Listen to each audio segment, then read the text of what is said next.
never knew my friend has given up the ghost when he said, "Death is not the greatest loss in life, it is what dies inside us while we live." Ever since I was a kid, I'd aspired to become a comedian while my brothers chose lucrative careers like being lawyers, doctors, accountants, what have you. Father said he would not waste money on me and dumped me in a private school while my siblings got private schooled. I was okay with everything they offered me, but my jovial lifestyle was never enough to put a smile on their face. Whenever they watch my skits, disgust is written on their faces. My career choice made me to be rejected like a rotten potato among people I call my family. I didn't know how I got here, but my sister told me I fainted when Dad hit me on the head because I insisted on not going to the seminary. John tried consoling me from his sickbed, but there was no strength. Later on, the doctor came to administer our drugs. She sat by my bedside and I shared my story. I loved them, I started, but I was never my parents' favorite.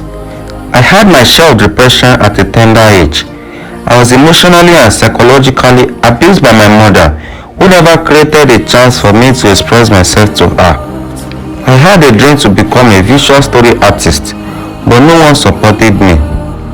One fateful day, I overheard her tell someone on phone, "My son is a drunk jockey and he has neglected me, his mother. He doesn't even talk or smile to me, but stays in his room 24/7. I felt broken and disappointed hearing this. One day, I dressed up and I was about to step out. I noticed I was bleeding from my nose. I wanted to inform my mother, but she had ignored my greetings earlier and paid less attention to me. I cleaned up and went out. Every night I always had for me. I got addicted to alcohol to stop brooding and relieve me of my pain. The next morning, I went for a medical checkup. A nurse came back with my test results.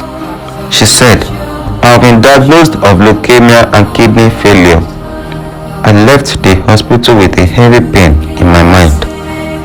Back at home, I greeted my mom, but she gave no response. I broke down in my room with a bottle of gin I had left, as I sat in the vintage chair that my grandpa gifted me. I said to myself, God, what have I done wrong?" At this point, sadness became my best friend. I was dying and losing my breath. All that kept ringing in my brain was what the nurse said, "Funshaw, live the rest of your life in happy moments."